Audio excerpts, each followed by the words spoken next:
Very much. Your worship's giving me advice. So we'll call this meeting to order at 5:00. Any disclosures of direct or indirect? Seeing none. Can I have an approval of the agenda for 5 o'clock open? Grant, thank you. And Jacqueline, thank you. All in favor? Yes.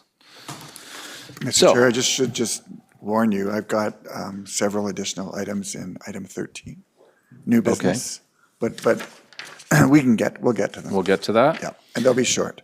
So we just had our in-camera meeting, and in the in-camera meeting, we did cover off items 4.2 to 4.7, which are listed in the agenda. I don't think we need to do anything with that here. And so now we are into our public session. So at this time, I would like to acknowledge the treaty lands and territory of the Williams Treaty Nations and the Mississaugas of the Credit First Nation. We also recognize that Dufferin County is the traditional territory of the Wendat and the Haudenosaunee and is home to many Indigenous peoples today.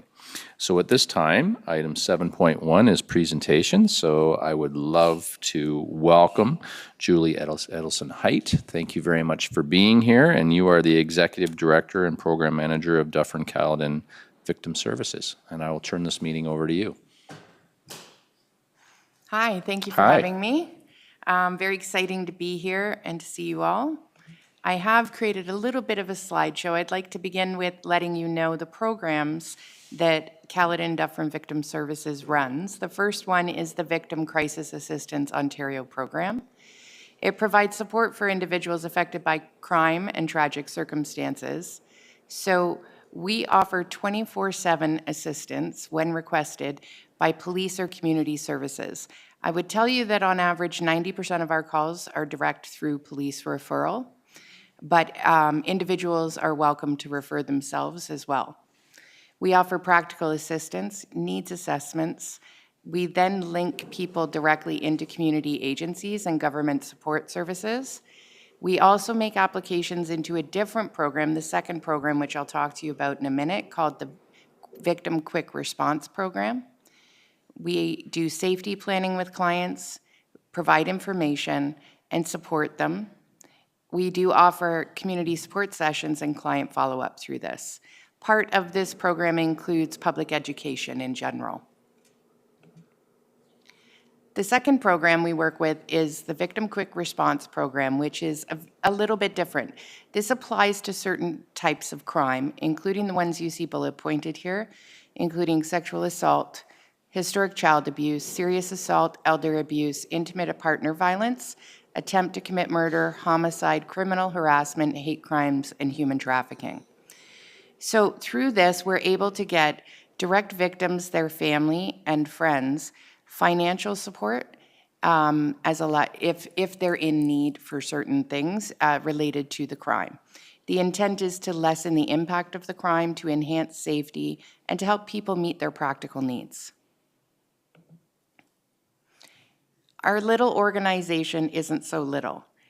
We're not very visible. We only have 3 full-time staff, which include myself, a program manager, and 1 full-time victim service specialist, and 4 part-time staff, which constitute our overnight and weekend hours, with 1 specific support worker dedicated to human trafficking. But for our volunteers, we have 4 nights a week people volunteering to do dispatch for us. We also have 55 skilled, trained crisis support workers. And that's really important. We are the only 24/7 organization in Dufferin that operates at the level we do, which is emotionally supportive, but practically supportive. We have 7 board members and 1 student. So the next slide is our statistics. And in dark blue, you'll see last year's for the entire year statistic versus this year, quarter 1 and 2. And what you can see is down the list, we are more than half. We're going to be much higher than last year. At this point, Q1 and 2, our total call numbers is already over 1,000. So we're 33% higher than we were in general at this point in time. And yet our funding remains the same this year, and it remains the same next year. We're mainly funded through Ministry of Community Child Social Services, thank you, MCCSS, We do get some funding for our volunteer program through the United Way GTA, and then we get some funding from the region of Peel. We've never actively fundraised. I want you to know that this year I've applied for 4 grants with the support of Inspector DePasquale at each one of those, which, fingers crossed, our budget will increase as we need. Because with this increase, and this isn't even indicative of the population increase. This is just, as of today, 33% higher. And we all know that Dufferin County is continuously growing. And that's not reflected in our funding. So our partnership wins to date. I would tell you that it's incredible to work with the Dufferin OPP. We have a seamless 24/7 response system. When the officers call, our volunteers or staff go on scene or follow up with individuals afterwards should they get consent from the clients. We provide, it's interesting, to say we go to scene. What does that mean? Well, we take care of the human factor so that the police factor can continue. So there's a wonderful handoff that happens between officers and our staff and volunteers where the person remains supported. We work on collaborative safety planning as well for the high-risk individuals with IPV stalking and human trafficking files. We provide stable, consistent communication between higher-level leaders at the OPP and myself and our program manager. We have shared community engagement events and awareness events, and we're working even deeper on that next year. Our volunteers have become more visible and getting more referrals thanks to the OPP. We've been doing a dedicated training most recently at Primrose and Dufferin, and we will continue those through the year. So I'm not here just to tell you what we do. I'm here to ask you for something, because that's what I do. I've told you I'm underfunded, and one thing that Caledon Dufferin Victim Services has not done to date is any kind of fundraising that's organized. And so what occurs to me is how successful collaborative fundraisers are, and why not come to the board and ask for support in doing a fundraiser next year, which happens to be Caledon Dufferin Victim Services' 30th year. And so what I would like to ask is a joint partnership community fundraiser to have the OPP participation, including presence from auxiliary and detachment members, to allow us to use the Police Services Board and OPP language in event promotion, and to help us co-design it. This matters because it celebrates the decades of partnership and crisis response that we already have between organizations. It increases visibility, community trust, and engagement. Again, it'll raise some money for our little organization to be sustainable, and then reflect the unified commitment that we have with one another. And that's all I have for you today. Thank you very much, Julie. Board members, questions for Julie? Thoughts? Ian. Thank you. Thanks, Julie. So I had a question, just curious about the various stages from your initial involvement through to charges being laid, through to, through the court process of, proceeding to trial with the Crown. And all the way along in each of those stages, there is a victim. I'm thinking intimate partner violence. The victim may be a spouse, the victim may be a child. So at some point, I know there are always discussions that go on between the Crown and the police with respect to the viability of proceeding with charges laid in terms of, if we go to trial, is there a case to present? I know the Crown goes through those, looks at its caseload, looks at the likelihood of getting a conviction, and makes those decisions. And sometimes those decisions result in charges being withdrawn. So my question is, throughout that process, which has an obvious impact on the victims, right? If charges are withdrawn suddenly, it creates an impact. So to what extent is victim services, support services, involved with the Crown in, probably not in the decision, but in the communication to the victims and beyond that? Because often the victims remain victims even though charges are not pursued. And That's there a may great be question. a peace bond. So Our organization, this is very confusing, but there are two organizations actually out there that use the word victim. So we are Caledon Dufferin Victim Services. We're the initial response. So what happens is we get a call from an individual or potentially the police. We are allotted funding for 2 touches with the person. That's it. So our staff or volunteers go out, they meet with the person, they support them, they do a safety risk assessment, develop a safety plan, connect them to community services or private services, depending on the funding. And then we do a single follow-up after. That's all we're paid for. The actual fact is my staff and volunteers are consistently following up with these people for years. The other organization is called Victim Witness Assistance Program. It's VWAP, and that's through the court. They are actually out of the Crown's office. So the activity you're speaking of would actually be VWAP.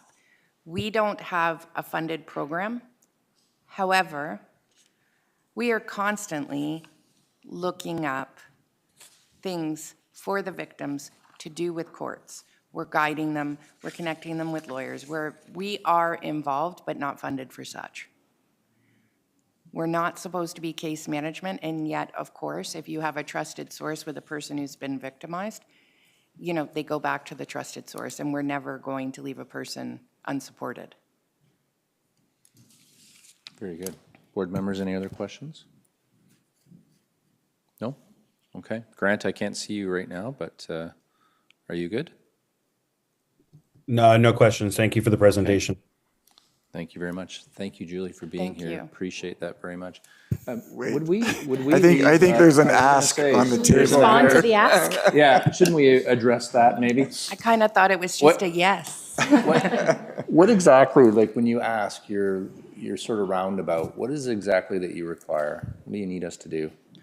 Number one, I need approval to use OPP logo to say that we're doing a partnership together. It would be absolutely beautiful to have a co-designer person to plan with me, but I can also, if that's not possible, that's okay. I don't know who makes the decision as far as the OPP itself, and if the police, this is my ignorance, pardon me, but I'm asking for your support. Whether or not you can make the decision, then perhaps you can help me with my ask. Yeah. Inspector, would you have thoughts on that about the logo? Yeah, so for the logo, because the OPP emblem is copywritten, that request would have to go corporately to general headquarters, and I'm certainly happy to help out with that. That's great. Thank you.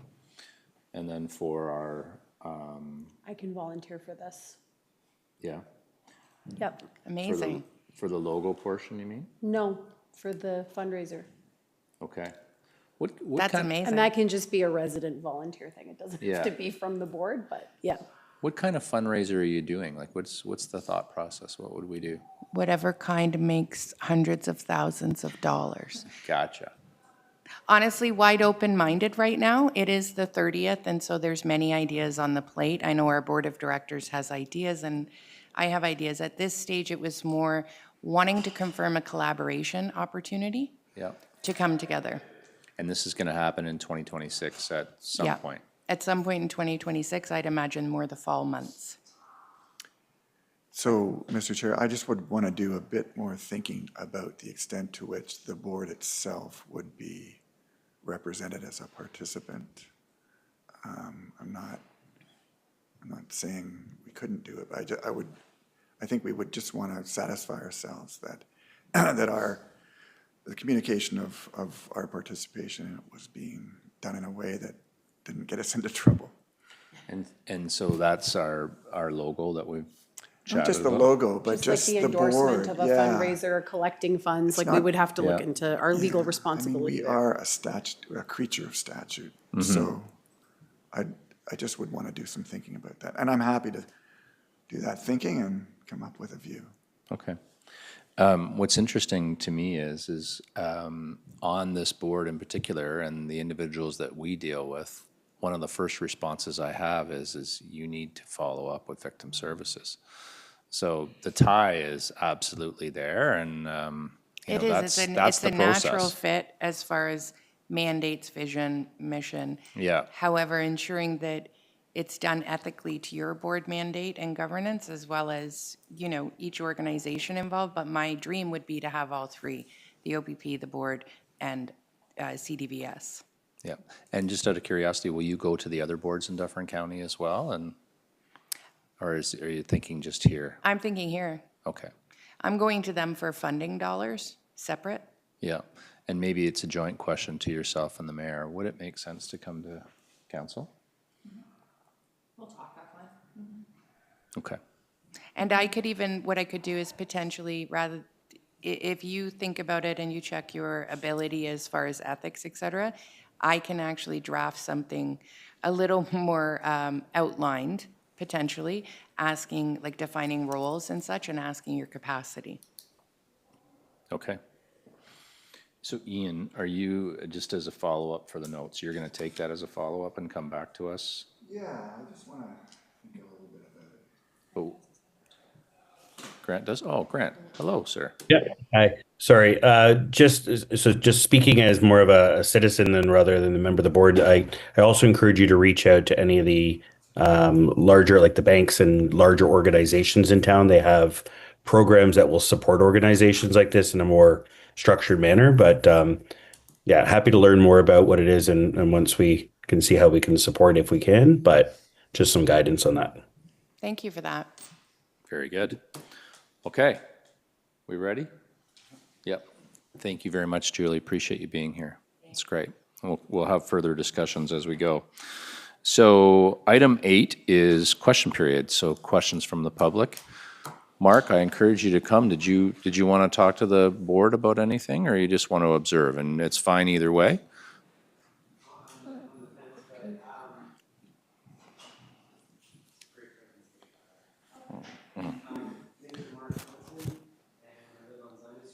I know at a couple council meetings before, I had presented just concern about the town assets with regards to protecting the public during special events, during farmers markets, and reducing any risk to the actual town's property, and what we could do with regards to protecting people, the town's property, and just ensuring that people can, you know, get together and enjoy themselves. So I was recommending, you know, exploring utilizing bollards, which New York City is a great example. They've had some vehicle going on to, you know, sidewalks and incidents like that.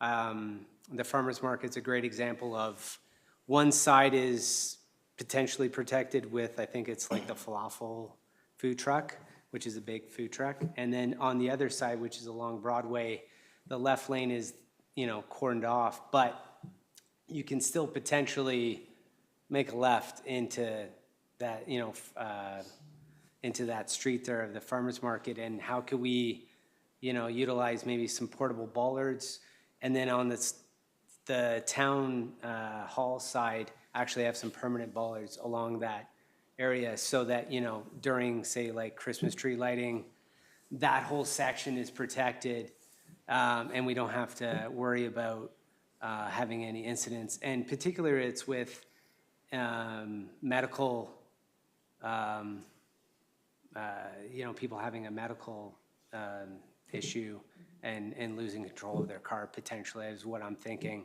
You know, it's tragic, but, you know, at the same time, is it preventable if a bollard was there to mitigate that and protect people? I've got a 4-year-old and a 2-year-old, and this is kind of all I think about sometimes. So Yeah. very, very close to home for me. Understood. So, but thank you. I appreciate it. I'm going to hang back here. So Yeah, I thank didn't you mean to guys. put you on the spot. Thank you very much no, for it's being okay. here. Seems very reasonable to me, board members, and it also feels like a public works discussion as opposed to a board. But does anybody want to weigh in on that at all, or feel free? Well, I'm supportive of the initiative. I'm just not sure it's a board decision. Yeah. It's council. We recommend it to council. Yeah. Yeah. Yeah. Were you raising your hand, Mary Lou? No. Okay. So did you want to write a letter to council, like a recommendation? Is that what you're saying, or would it be a verbal? We could just make it more informal? Sure. Okay. Would that be something you could add to the minutes, that the board is in favor of the commentary offered by Mr. Middleton? Yeah, and then And then our two the mayor would, council and members myself would can- follow up? Yeah, yeah. Sure. Yeah, that seems like the path of least resistance. You agree? Can I just add something? Yes, please. I'm trying to pull it up in the budget right now, but I believe that there was planned to be an item regarding this in the budget. I haven't gone through the entire budget quite yet because it just got released yesterday. But I understand that there was to be, and I don't think it's going to be the bollards that you're thinking of that would screw into the ground at this point, but they are exploring those as an option going forward. At this point, we probably just don't have quite the room in the budget to be able to do what we want to do. So for this year, we do want to look for something that is more permanent than what we currently use to just close off the farmer's market, for example, but not something as permanent as like a concrete barricade or anything, because those need to be able to be moved in case of, fire access or anything like that. But there is planned to be something in the budget, but we can definitely take it back. Mark, thank you. That's great. Thank you very much, everyone. Okay, we'll receive that. This brings us to item 9, which is a report from the in-camera session. There would be 3 items that what I would just offer a light commentary on. The draft of the Dufferin Detachment Action Plan was shared by the inspector.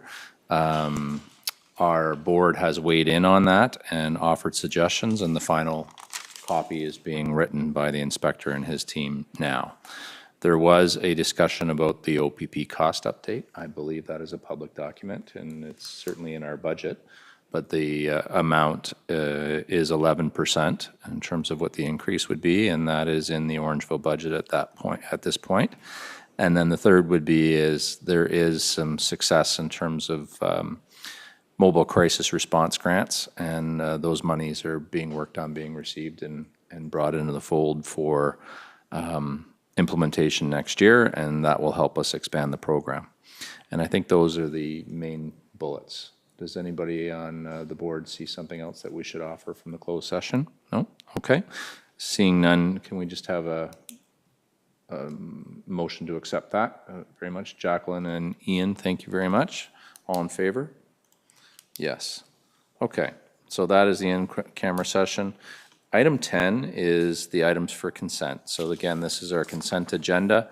We will not go over all of the items unless they're pulled for discussion. Does anyone have any items that they wish to pull? Jacqueline's none. Ian is none. Okay. I do have one, and it's, or sorry, Grant, I missed you again. I apologize. I'm terrible with the online piece here. Did you? I'm good. Okay. I'm good. I just have one, and it's the scrapyard piece from item 10.4. And I did have an update, which I received today from our bylaw department, and I just wanted to share with the group sort of what Orangeville is doing in terms of bylaws. And I apologize, this is fresh to me, so just want to make sure that I'm going to give a brief little summary.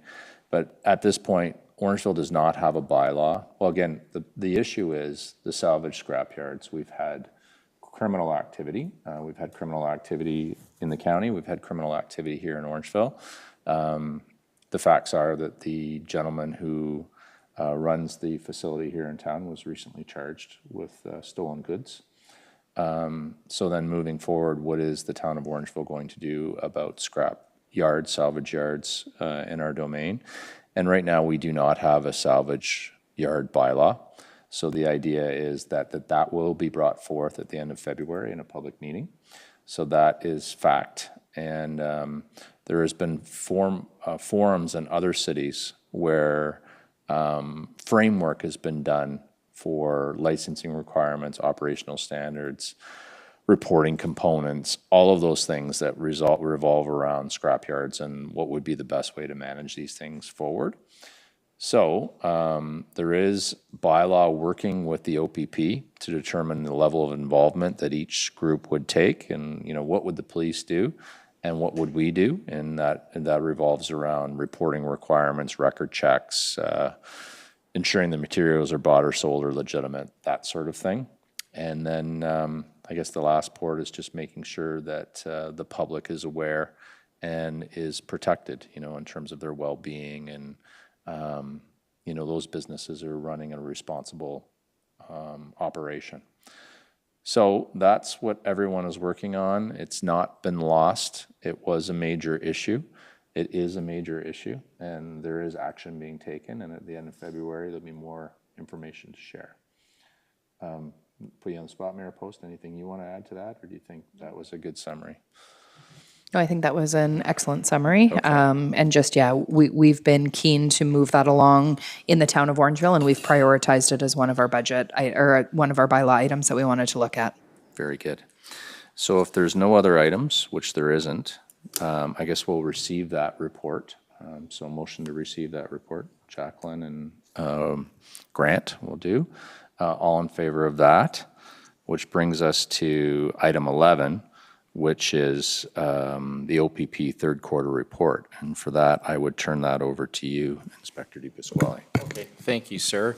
My pleasure again to provide an overview of the quarter 3 report for the Dufferin Detachment in the 2025. So by way of just an overview, I just want to highlight no complaints over the last quarter.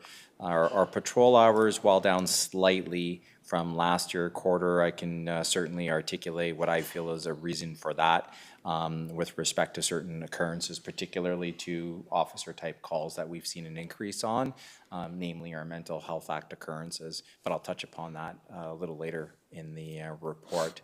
However, we did have fairly good patrol hours, actually better patrol hours in schools in 2025 compared to the start of the year last year. We really did take an all-hands-on-deck approach to getting all officers out to patrol the schools, myself included. I had the pleasure of doing that as well. When I'm looking at the number of charges laid overall, 12% increase compared to last year this time, a slight dip in Highway Traffic Act offenses, but you'll notice that there's been fairly aggressive enforcement continuing to be done with respect to the Big Four in Orangeville. So an increases in speeding and seatbelt charges, and obviously a slight increase in distracted driving charges.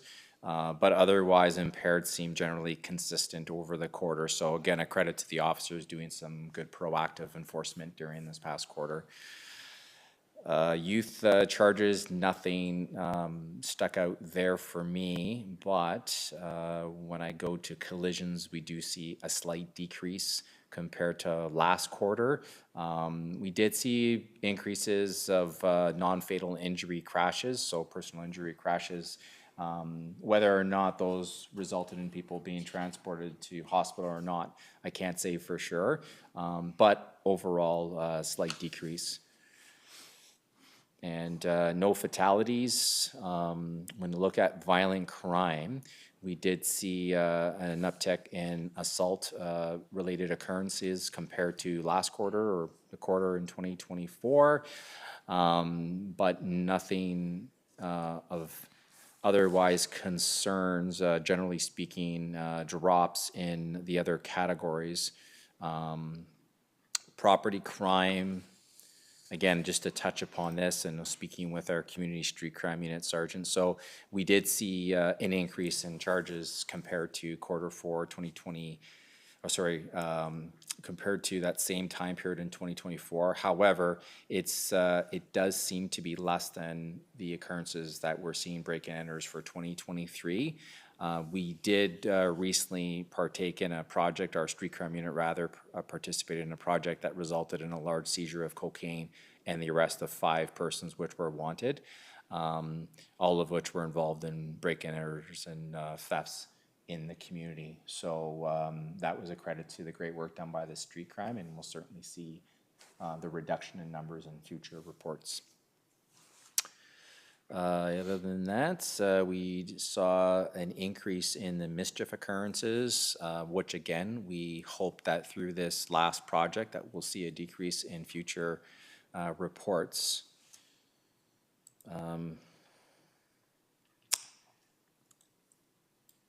Sorry, just navigating my screen here. Yeah, drug crime, we actually saw a decrease in occurrences of 44%. So again, credit to the great work of the street crime unit particularly. The top 5 violations tend to be fairly consistent with what we're seeing across the county. So theft under 5,000, along with frauds and assaults.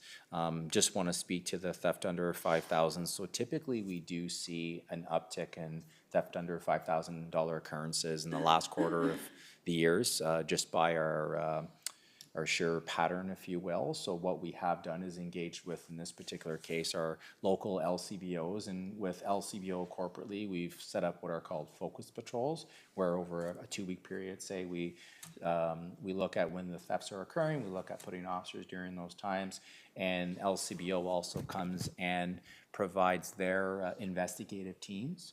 And we did see some significant decreases in thefts compared to other years past, which we'll cover off in a future report. Is that because you're stopping, or do you think people just see you there and it's not occurring? Like, So are you intervening, or are you? not so much are we intervening, so much as just our presence. Our presence. Yeah. Yeah, That's great. absolutely. Yeah, so. Other than that, the only thing that actually a credit to all the officers, you see an increases in clearance rates right across the board. So good job. Obviously, that's a credit to continued investigative excellence and the great work that our officers are doing to close off those cases.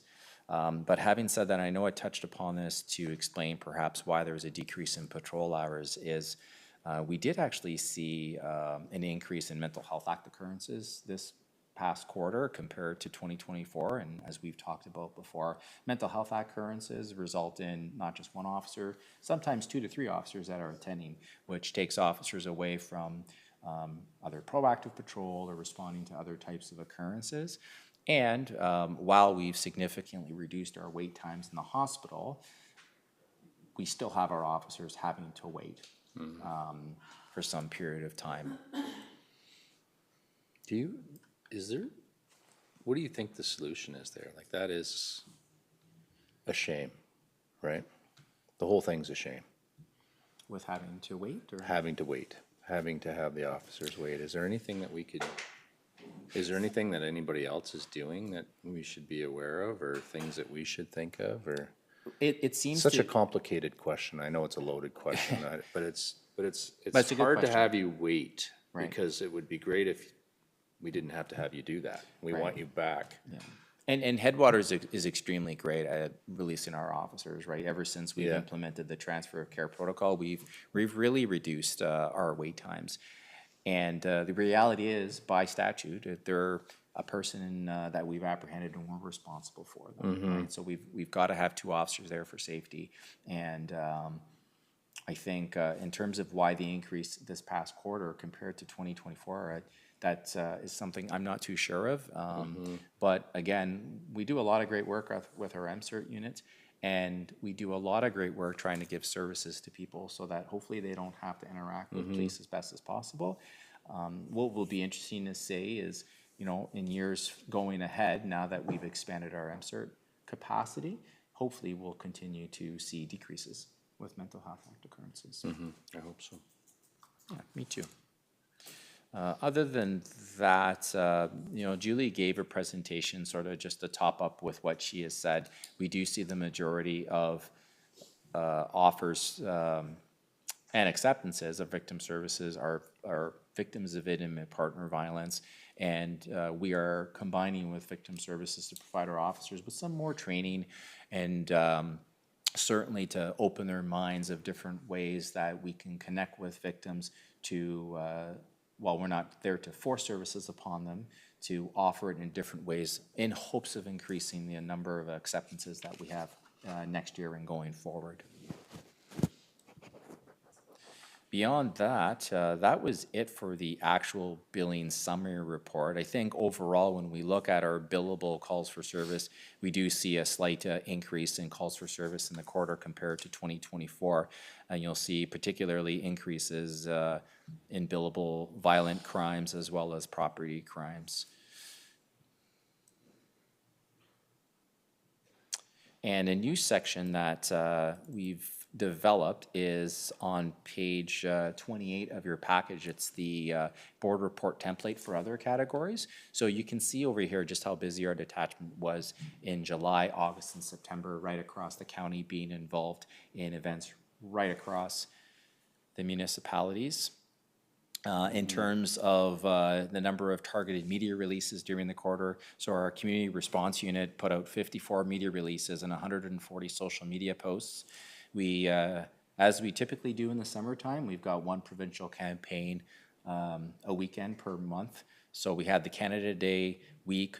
We laid 442 traffic charges, 64 warnings, 5 suspensions. So a really solid campaign, and we're really proud of our officers for how well they do focus on the campaigns during the summer months. We also had Operation Safe Driver, the Civic Day long weekend, and Labor Day long weekend. And we had our first monthly joint commercial motor vehicle initiative in collaboration with the Ministry of Transportation that took place on the 22nd of September 2025, in which 11 commercial motor vehicles were charged, or 11 commercial motor vehicle charges rather were laid, and that took place at Riddell and Centennial. So what you'll see in the future, every month when we combine with the MTO, we'll be doing CMV initiatives and looking at our data just to make sure that we're being intelligent-led with the use of OPP and Ministry of Transportation resources. And finally, we did a total of 303 ride hours this quarter alone in the month of Orangeville, or sorry, in the quarter. Auxiliary unit, just a quick overview, a total of 200 hours across the community. So great work done by our auxiliary unit. I'll speak to this in an upcoming report, but I'll give a bit of a teaser that we actually upstaffed our auxiliary unit. Yeah, we actually upstaffed it, so we'll continue to see some great work being done, continuing to be done by the auxiliary unit. A couple of them actually came out the Orangeville Santa Claus Parade, which was really nice. So, yeah, you saw And them. remembrance. And remembrance as well. I didn't see them because I was marching in the parade. Yes, Okay, they you were go. there. I recognized one, but I didn't see him as a new one. So, and then finally, just a slide that I've started to put in the board reports is for offender management. So formerly known as Intelligence-Led Policing Crime Abatement Strategy, OMAP is a crime suppression program that's designed to deter criminal activities of repeat offenders. And it focuses on offenders that are deemed to be at high risk to the safety of the communities and individuals that are often involved in repeat criminal behavior. So these stats are for all of Dufferin County. We had 34 offenders in the OMAP program. We charged 7 of the offenders, laid a total of 28 charges, and our officers conducted a total of 52 checks. That's amazing. Thank you. Board members, any questions for the inspector? Mike, just looking at clearance rates, I'm just curious, are there service standards, general service standards that the OPP uses to look at its clearance rates? A great question, and the answer is no to that. In the most recently released annual report, however, they speak to clearance rates, and but no, there are no benchmarks. Any further questions? Grant, I'm not missing you this time. I can see you. Oh, no, it's a great update. Thank you for the information. I thought the billing information was really interesting. I was just trying to find it again. Gotta go higher. It's higher, thank you, with the summary and all the community engagement. But that's really great to be able to see that and the way that you've laid it out. If anybody gets the page. Anyway, it's a great value add for sure.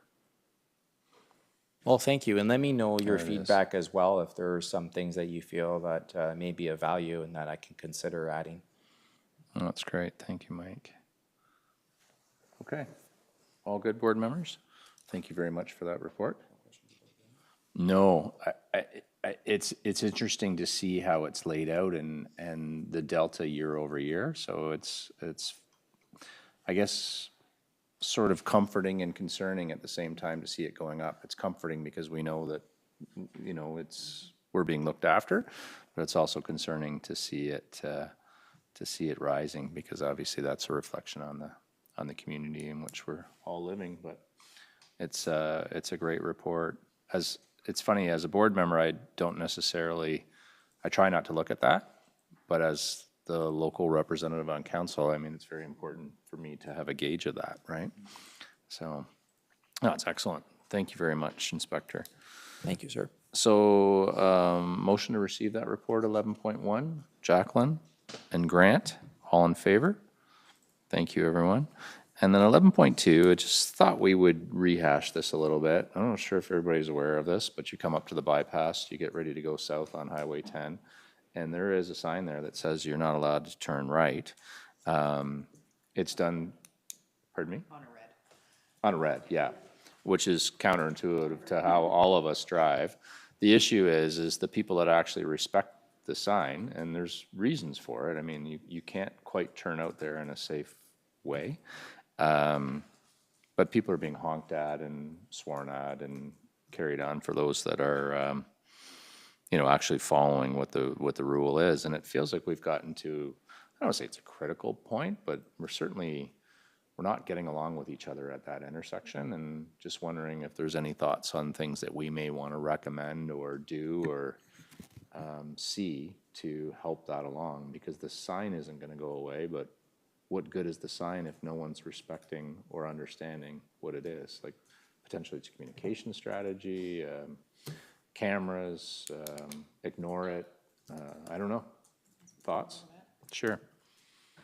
Just for a little bit of background context, we have done some advocacy with the MTO, just because that intersection is MTO controlled, not Town of Orangeville controlled, not Peel Region controlled. It's an MTO intersection.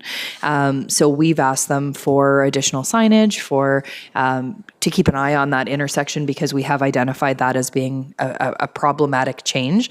The problem seems to have lessened now that it's been there longer. We're hearing less concerns about it. That said, I think that ongoing communication with the MTO is definitely valuable.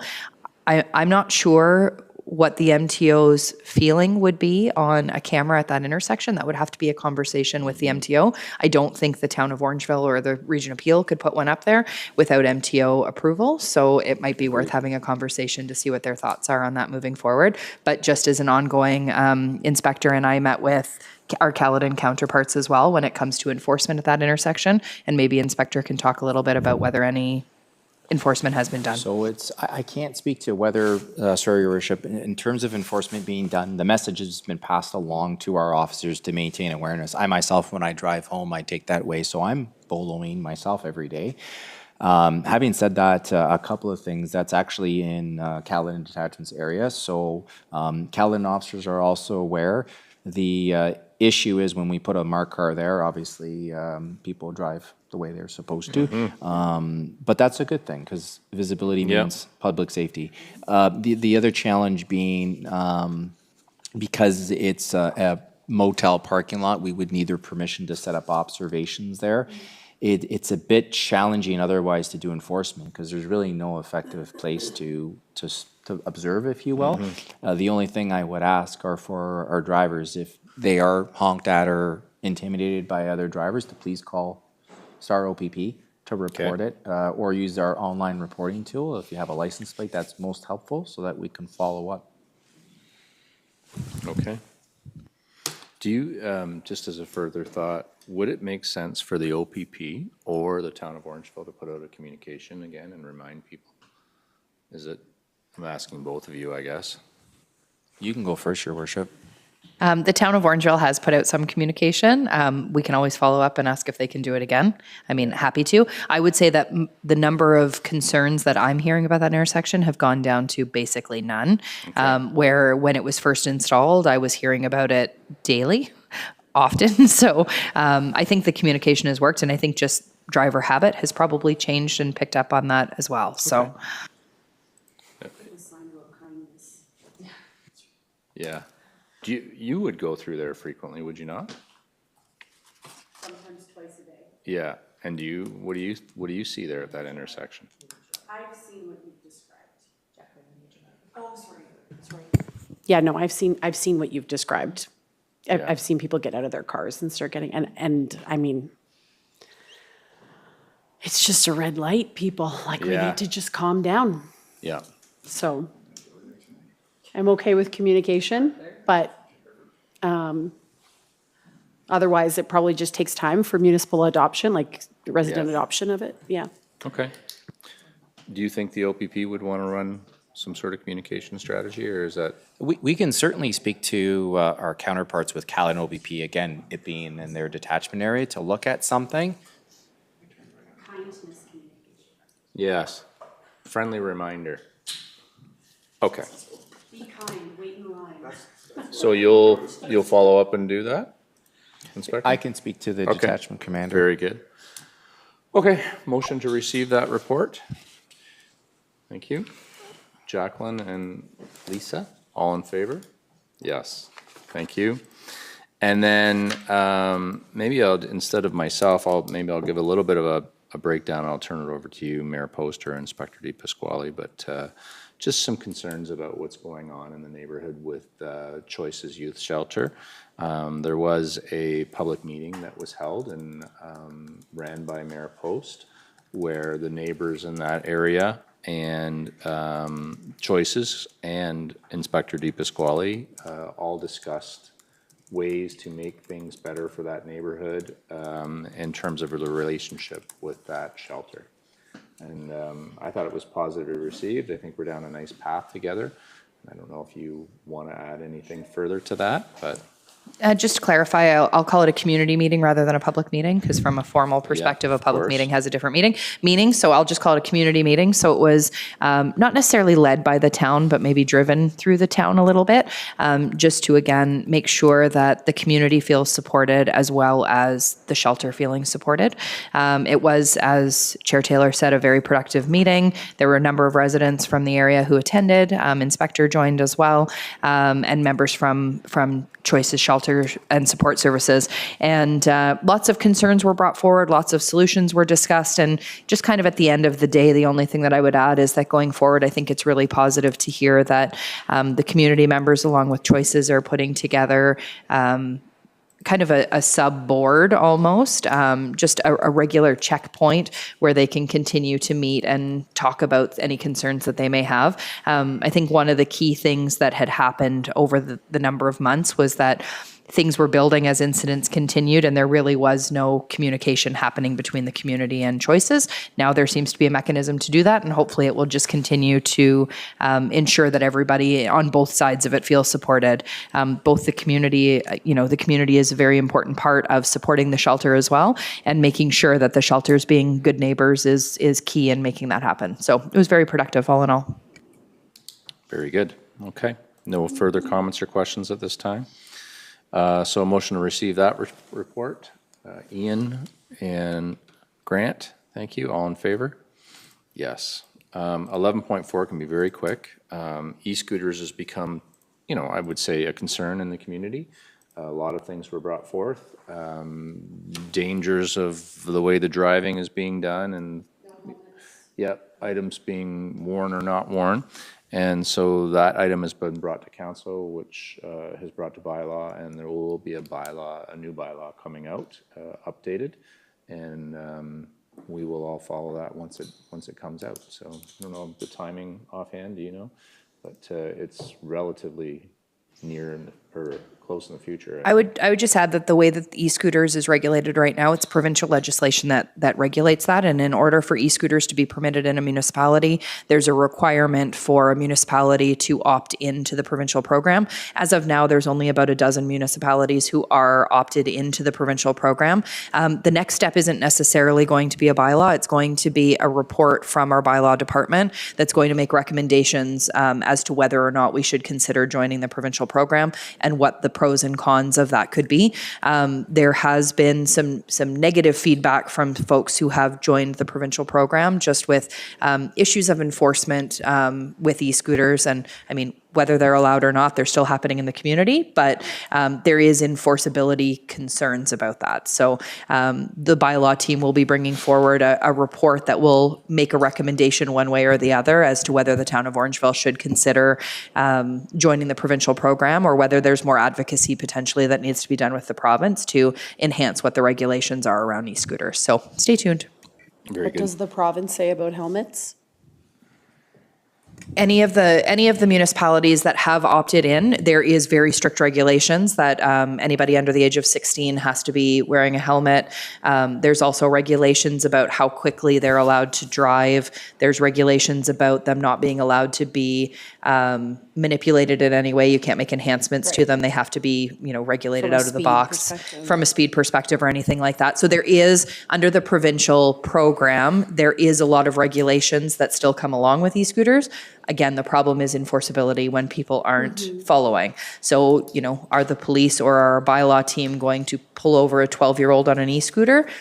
Unlikely. So what's the enforceability going to look like? So there is some issues with that. So again, just from a perspective of enforceability and a number of other things, the bylaw team will bring forward a recommendation one way or the other. So, and like bicycles, is there a consensus that these are road vehicles versus sidewalk vehicles? Yes, there is some regulation around that as well, about where they're allowed to be ridden. Okay, very good. Progress is happening, so we're on our way. So motion to receive that report, if we could. Grant, thank you. And Jacqueline, thank you. All in favor? Yes.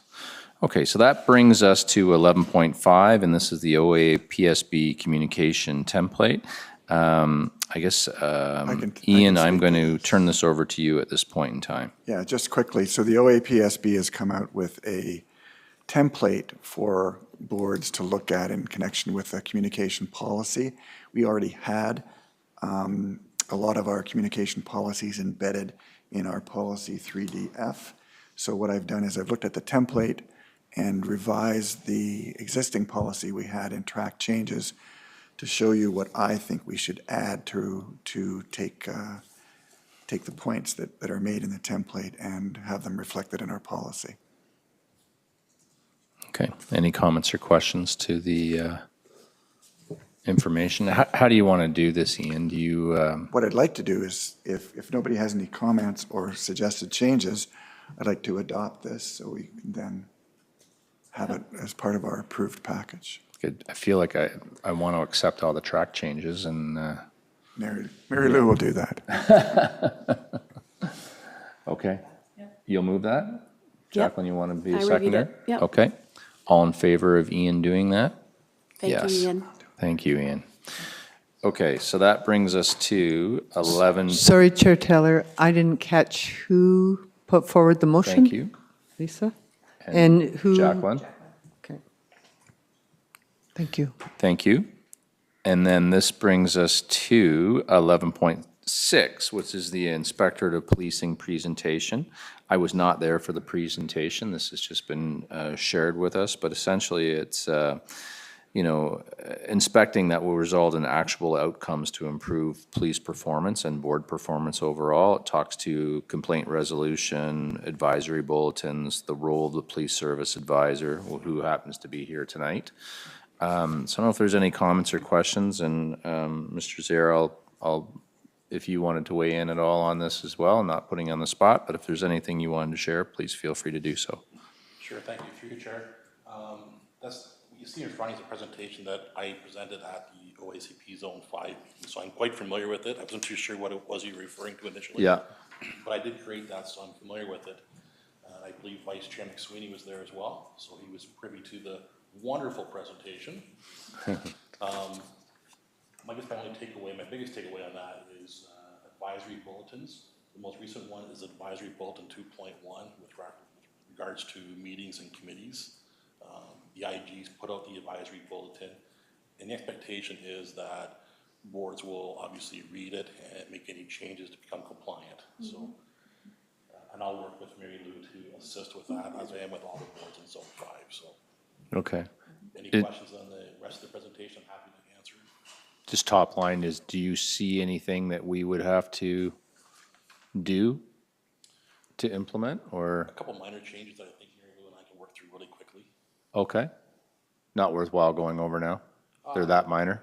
It's so minor, for example, item 4 on your agenda refers to the Police Services Act. Can you say that again, sir? I'm sorry. Item 4 on the Yeah. agenda Yes. refers to going into closed as per the Police Services Act. Well, it's so minor, that should be updated to reference the Community Safety and Policing Act. Okay. So there's very small stuff that we can work through very easily, I think. Okay, good. Good. Would you say that we're the best police services board? I've asked that quite a bit, actually. OPP Detachment Board.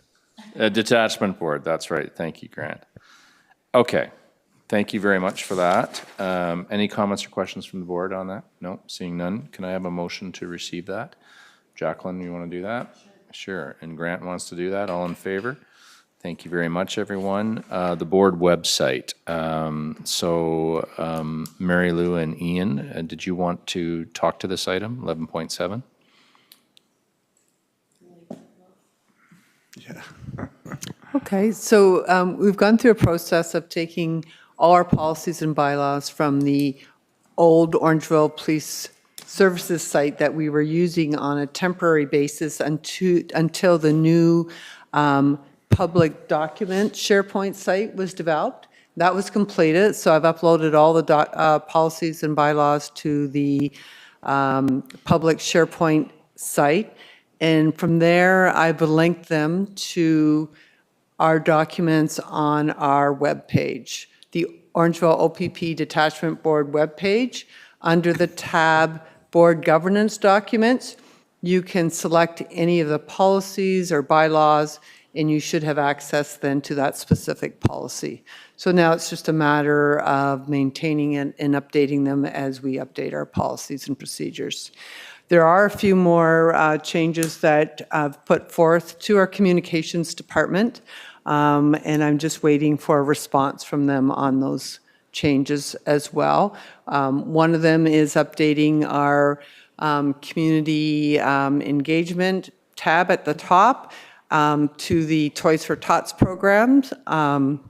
Andrew Fines just sent me the media release with the launch of the Toys for Tots program, so we'd like to feature that at the top of our webpage.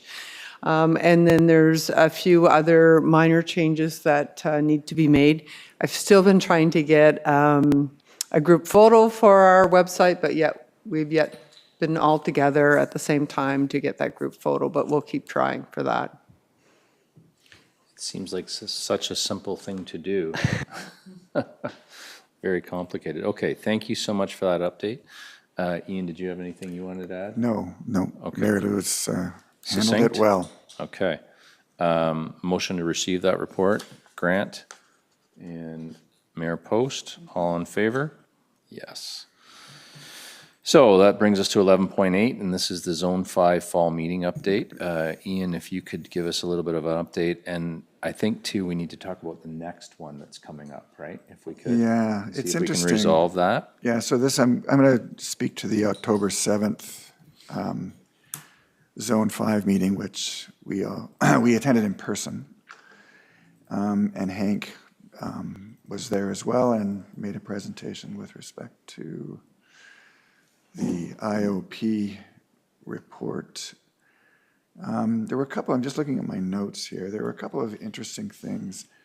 There was a presentation, some discussion about bail reform, and I think Mark Campbell of St. Thomas, I think is he the chief in St. Thomas? Stratford.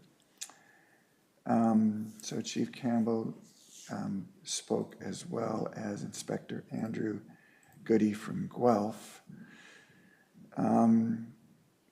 There was a discussion about victim support. There was a discussion about additional mental health training for officers and the OAPSB education and training events. A couple of statistics that I found surprising and somewhat troubling. I gathered that, I forget who raised this, but there are 53 vacancies in the OPP detachment boards across the province. I found that to be a startling statistic. Now, that was back in October. 53 of Yeah, 53 vacancies. Yeah, I don't know what the board count is. Hank, how many detachment boards are there in the province? It's I'd say roughly 100 in total. that So you're makes saying sense to me. 53 Vacancies, appointees, right. So Provincial a appointees. combination, I know that, closer to home, that sometimes the problem is the provincial appointees, but also, I think there was a board, one of the Dufferin County boards had, and perhaps still is having, a problem identifying a person for council to appoint. Who's interested? I forget whether that was Mono or the 3M board or whoever. So, but that is a surprising statistic. And Zone 5 boards, we've known this for a while. When the boards were consolidated under the regulation, the Zone 5 boards dropped from 24 to 15. So that drop in the number of boards is good to illustrate the point of fee collection to support the zone in connection with its OAPSB membership. So we went from collecting fees from 24 boards to collecting fees from 12. Each zone, I think, has goes through a similar process in deciding what it's going to charge its boards for membership. And Lisa Darling, I think the OAPSB wants to standardize that and also standardize the collection of fees, the banking of fees and expenditures through the OAPSB. I don't want to comment on, they're looking at a couple of different possible solutions and haven't landed on one yet. But I think in the end, it will likely be more than some boards, more than some zones are currently charging, and less than other zones are currently charging, to arrive somewhere in the middle. And then the OAPSB will have to look at zone needs and, perhaps distribute the money to certain zones that have been, have had to reduce through consolidation and can't raise the money themselves. So we'll see how all that plays out. And that's just kind of part of the OAPSB All Zones Committee, which is looking at a number of issues with respect to standardizing processes across the board. The spring conference was also talked about. I don't have a date. Lisa indicated that the OAPSB strategic plan for 2026 and 2029 was in process. The OAPSB is looking at a new logo. Hank, I don't know if they've arrived at a new logo. It's the Ontario Association of Police Services Board, so already that the name is out of step with the new legislation, because there's no such thing as a plural police services board. I think Lisa's been avoiding tampering with that until she can figure out what to do about the logo and the name. So we'll see what solution she comes up with. That's about it. Oh, the next meeting is December 9th, and it was originally, let's look at my note here, the next meeting in October was expected to be in person with Huron hosting, but I think for a variety of reasons that's turned into an electronic meeting, December 9th. Now, I can't go, so I would, I think it's 9:30. I sent a note around. 9:30 in the morning? Yeah, I think it's 9 or 9:30 in the morning, and it's electronic, so just hook up through a link. Anyway, I sent around the note from Joanne Fields. The link is in that note, so if anyone can go, that would be great. And then that we can get a report. Otherwise, we'll just rely on the minutes the next time they come out. Yeah. And I'll report on the minutes. So do we want to do a brief survey of that?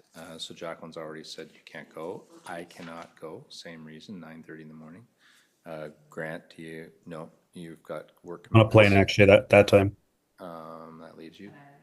You've already Yeah. said you can't go, so that's, So it's not, I mean, Joanne, I've told Joanne that I can't go, and I've told her that I will advise her who, if anyone, is coming. You know, the minutes we'll use the minutes to reflect what went on, but we won't have a voice, so. yeah, understood. Any questions for Ian on that? May I ask a few? So the spring conference, it's April in my mind, and do you know the location? I don't. Okay. I don't. It's probably at this point on the OAPSB website. I'm on there right now. It's actually, so for the OPP detachment, it looks like it's 31 May to 2 June in Niagara Falls. To June 1st? No, June 2. So 31 May to June 2 and down in Niagara Falls. Okay. In Niagara Falls itself? What's that, Sunday The through Bronx until Niagara June? Falls falls. Okay. Sorry? Yeah, it's a great event. So, I encourage Is somebody anyone- other than me to go. Yeah. To get full advantage of it. I can tentatively hold it in my calendar. okay. Grant, did you want to tentatively hold it in your calendar, or is that a concern? I can try. I won't be able to commit until January 3rd. Does it say what the cost is? No, it says registration opens soon. Okay, I mean, the major cost is the hotel. So Yeah. it's not cheap. I mean, I'm happy to go if you want to send two. Yeah. On this note, if that's the case then we don't have we don't have a meeting till February. Okay. We can probably commit outside. We can probably coordinate that outside. Communicate over email, yeah. Coordinate over email? I mean, it's quite a ways off till May, June. So even February gives like 60 days at least. But I can't commit until, June 5th. January 5th. January 5th.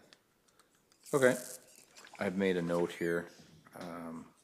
See if we can get someone to go, including potentially myself. So the next one that I wanted to ask you about was the education and training events. It's kind of interesting, like, I know that's an education and training event.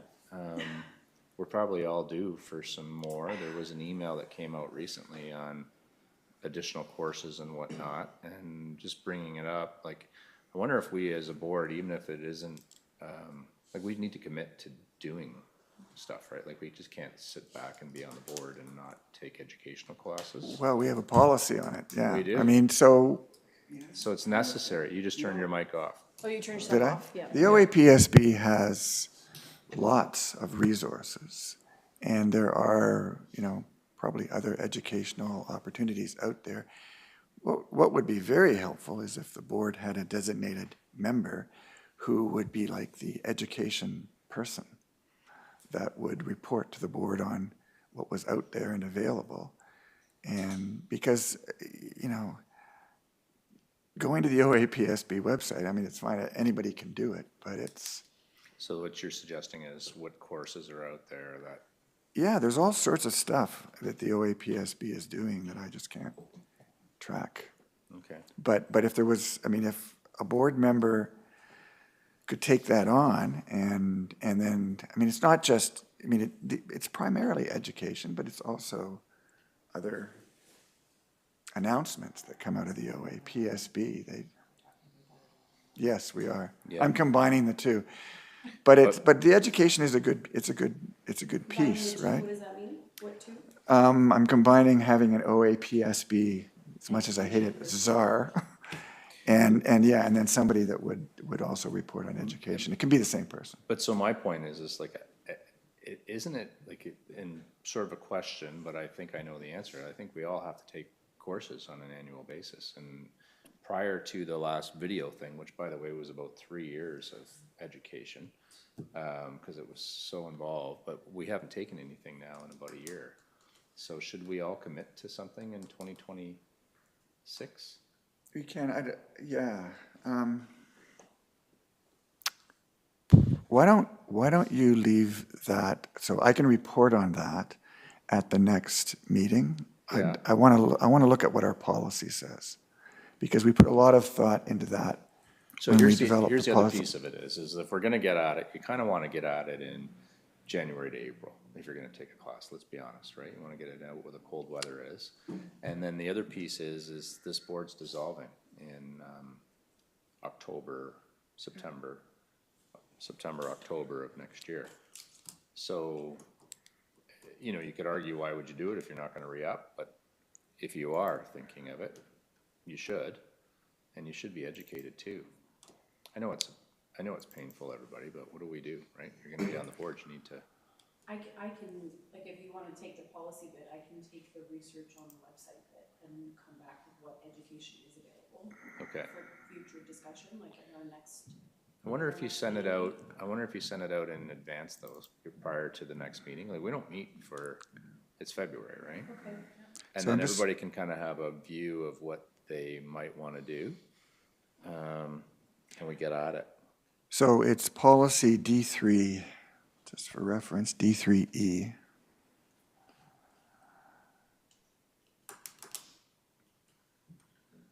Okay. Just reading it on the fly here.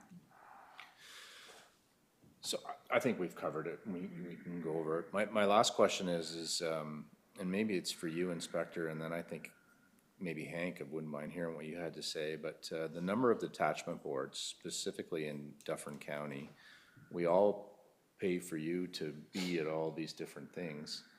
Is this what we want to do, or should we be starting to advocate for further consolidation? You want me to go first?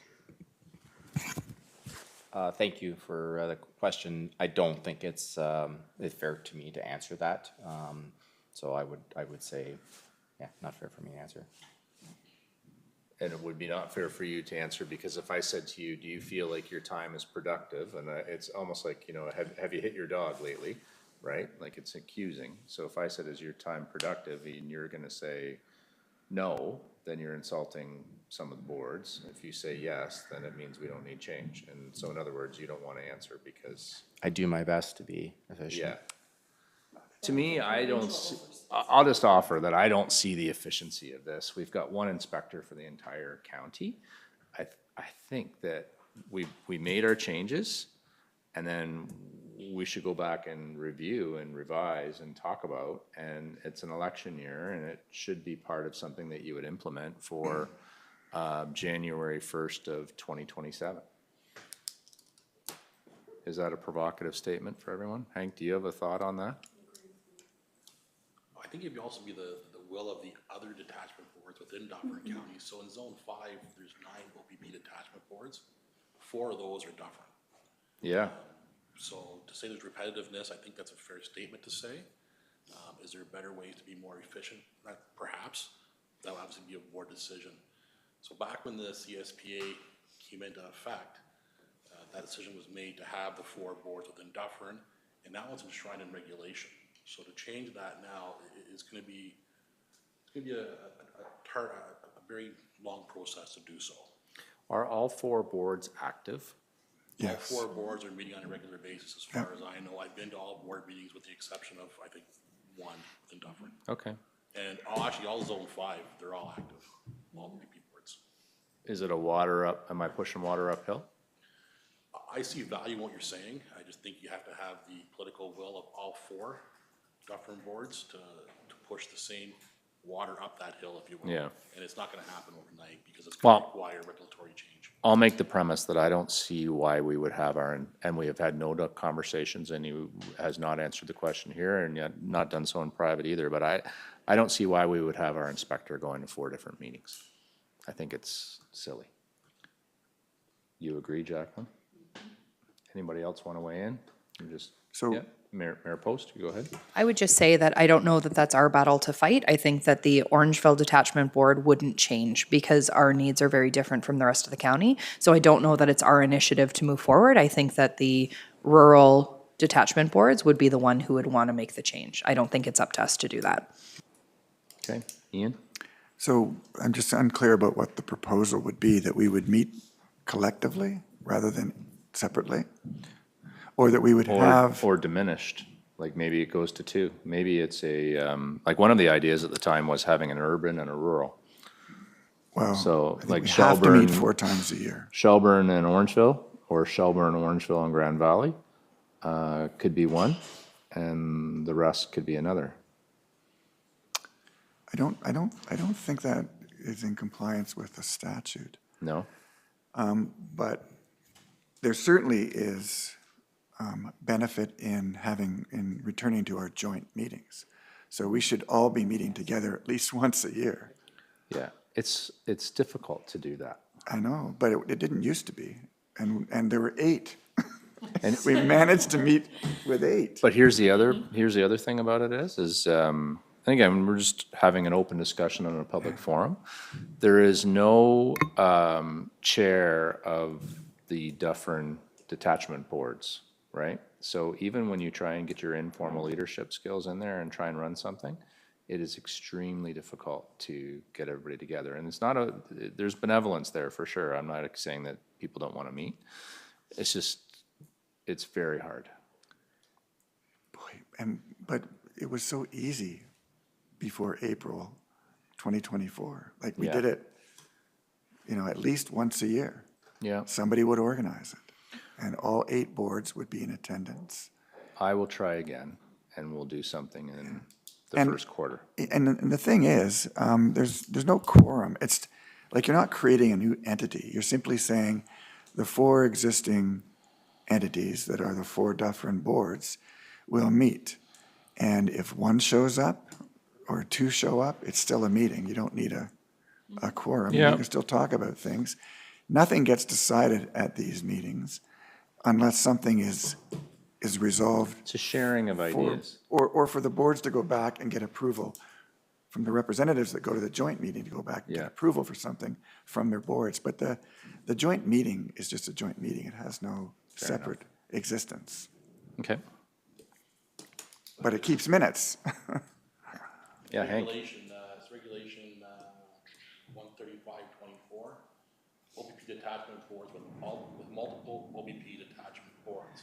Sorry, OPP detachments with multiple OPP detachment boards, there's 45 in the province of Ontario. So there's quite a few. Yeah. Like Collingwood has 2, for example, one for Yeah. Collingwood, one for Blue Mountains. Essex has North and South. Yeah, they're all Dufferin has named. the 4. Oxford has 2, I believe. Yeah. Okay. Thank you for your report on Zone 5, and thank you for indulging me. I will reach out about a board meeting. We have Jacqueline looking after the education piece. So, And- sorry, Todd, or Mr. Chair, just to say it, like I just looked at our existing education policy, which is is very prescriptive with respect to the compulsory education component that is in the legislation, especially focusing on the requirements when the board was forming out of the new legislation. But it also speaks to ongoing education, but in more of a passive way. So what I think, because I think you raise a good point, I think at our next meeting, we should have this policy, a discussion of this policy on the agenda.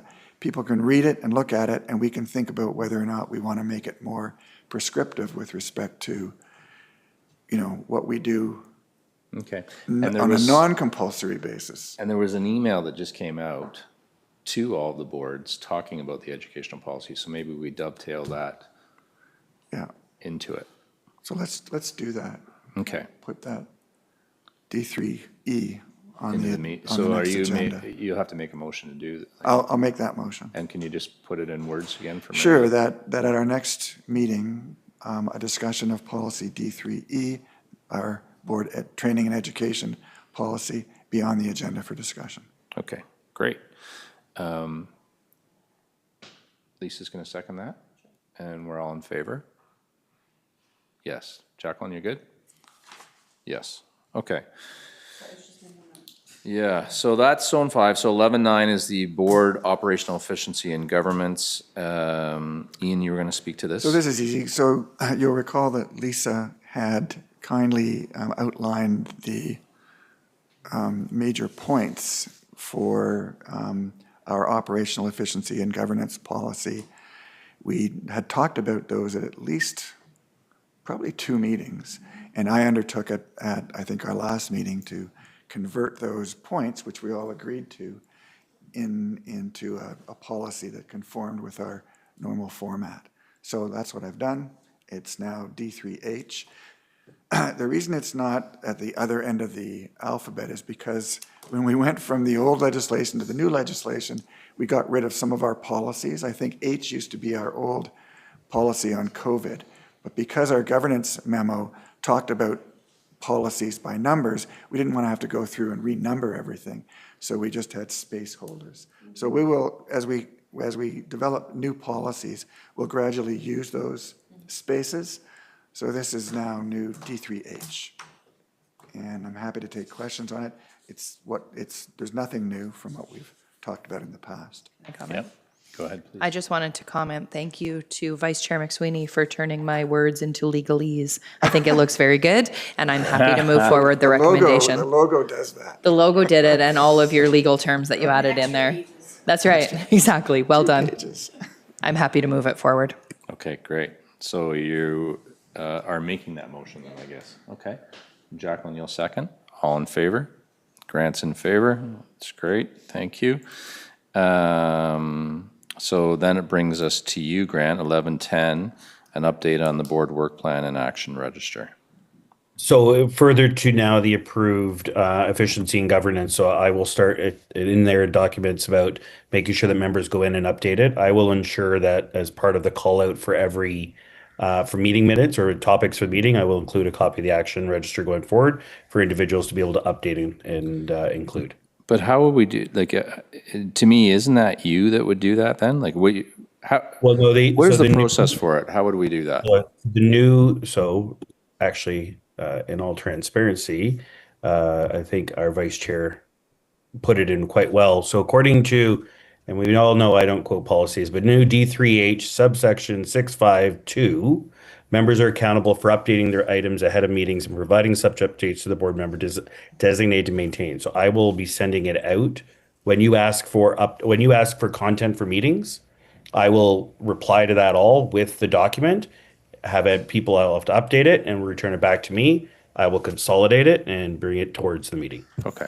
Don't we have a SharePoint site? Can't that just be there? That would be better. And you're right. It's a Yes. dynamic document and not something where.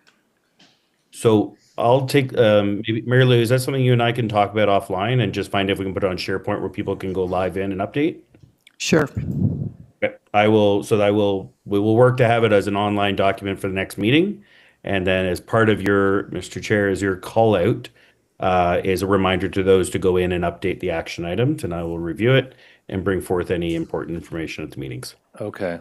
Hey, just thinking that through, if that's what we do, and I think that'd be great, do we need to add Grant then to our critical path that we do for dates?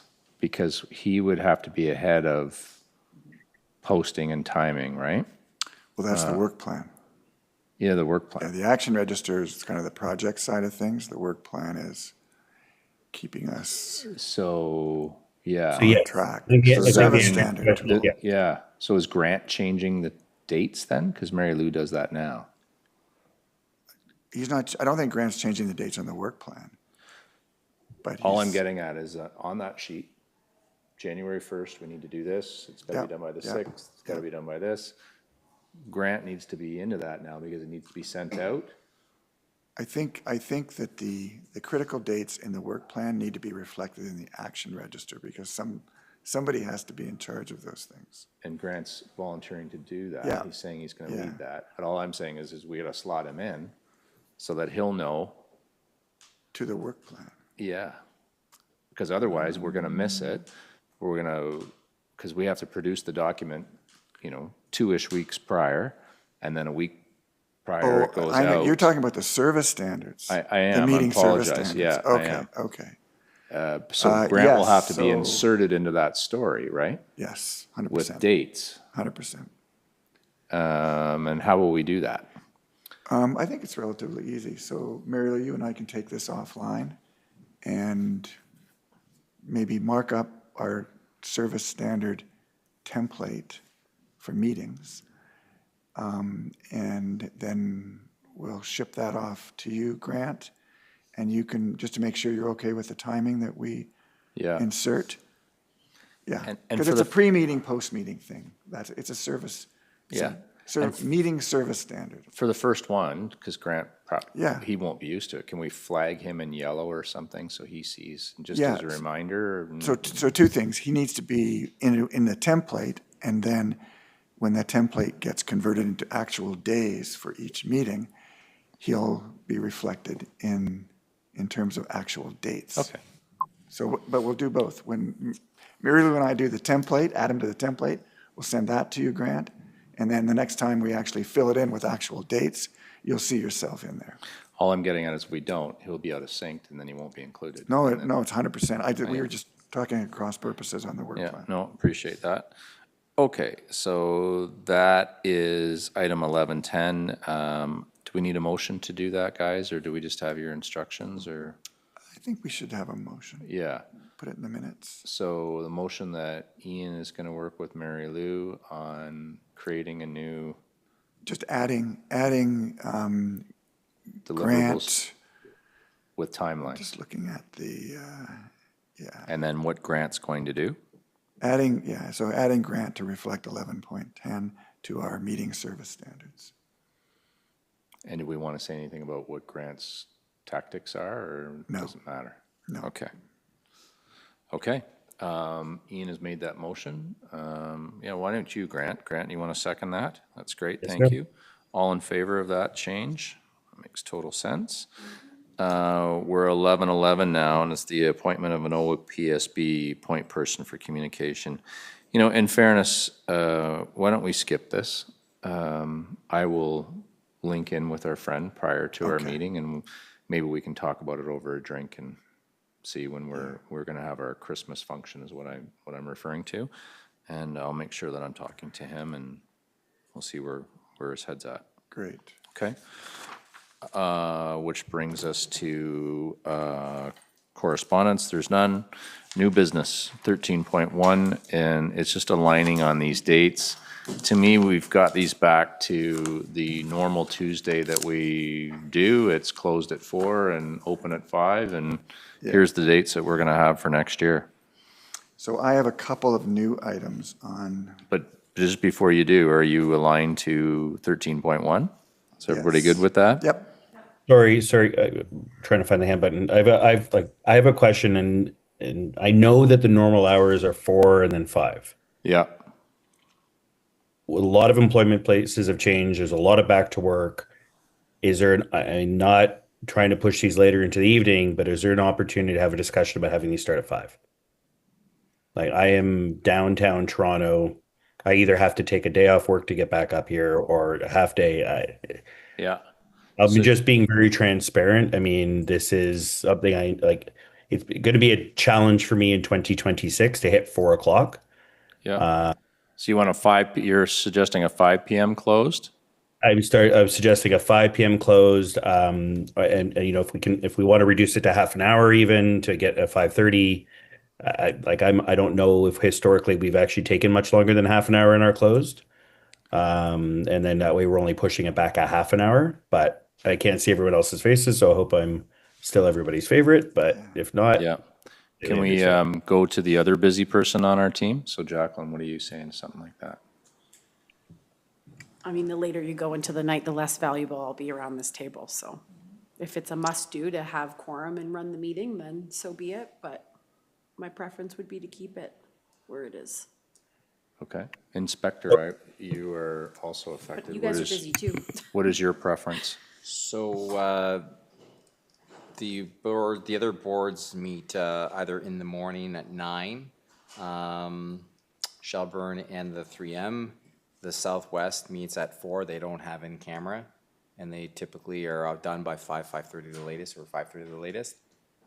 So this particular board, like, I'll do whatever, but I would tend to agree with the longer this goes in the night, but I'm open to whatever the majority want. Thank you, though. So based on the comments, I'm going to withdraw it, and it's my problem to solve. Just as one last thought, we could have a truncated close. Like, I think we've gotten very efficient. We were sitting here tonight waiting, so We could that, try it at 4:30. yeah, so, That's a good point. Is that? That would work. That would even be Helps you, yeah. yeah. Much helps. Like 4:30, 30-minute close, be very efficient. Start at 5. That would be Yeah. very helpful. yep. And the And other, then if we run out of time, We'll we've just done go this later. before, we we've had to go on the end. reconvene, yeah. Yeah. Okay. So all in favor of a 4:30 then? Okay, very good. Good compromise. I didn't Thank you. ask Mary Lou, I apologize. Does that work for you? Yes. Okay, thank you, my apologies. Okay, so that's great, so that passes. Date of the next meeting? We're gonna be in February. Item 14, sorry, Mr. Chair, just before we leave, Oh, 13. new business for you, Ian, yeah. Yeah, so I have a couple of items. So recently, and I'd sent this around to members, so you have the material. So recently, there were some oath changes that Solgens rolled out by an amendment to OReg 41623. Yeah, And those oath changes are effective October 31st. So what I did was I looked at our bylaw, I looked at all of our policies and materials where we talk about or should talk about oaths. And I've made the change that was made in the revised regulation to those documents. So that includes bylaw number 1, policy D3C, code of conduct. We didn't used to talk about the oath in the code of conduct, but I've added it. I've added a paragraph to the code of conduct because I think we should. I think it's relevant. I've changed D3K, which is the executive assistant's oath that appears in an appendix, which was basically a clone of the oath that we took as board members, and made a similar wording change to reflect the new oath wording for our executive assistants. And then I went through our board governance memo, which also talked about the oath, and I've made the corresponding changes. So really, it's all those 4 documents have been revised, and I've given them to you in track change to reflect this new change to 41623. okay, Nothing controversial, just a very minor wording changes, but it's a question of compliance. makes sense. All right, any So we can questions just on that? approve those, and then we'll be good to go. Grant wants to approve them. It's got thumbs up to Grant. Jacqueline, do you want to second that? Second thumbs up, perfect. Okay, all in favor? Perfect. Thank you very much, Ian. Anything else that you wanted to bring forward? Yes, so just quickly, the next, I don't think I'll do that. Oh, so we reached out through Lisa, Kenora reached out to us for our governance materials. Just wanted to make sure that the board knew that I shipped them all off to Kenora and haven't heard. Nothing? I haven't heard anything, no. Nothing. Probably, I think that's probably a good sign. No news is good news. The IOP memo number 7. So I haven't really digested this. It deals with complaints and a bunch of things. So what I think I'll do for our next meeting, and you can just put this on the agenda, Mary Lou, I'll go through our complaints policy, D3M. I'll have a deeper dive into this memo number 7 and see what, if any, bits of it we want to use to revise our current policy. And then I'll report back. And is this in relation, like, we recently covered our complaints policy, right? We did, And but we this, thought we had it covered. 100%, but this, the review would be in light of this memo that's come out. Fair, okay.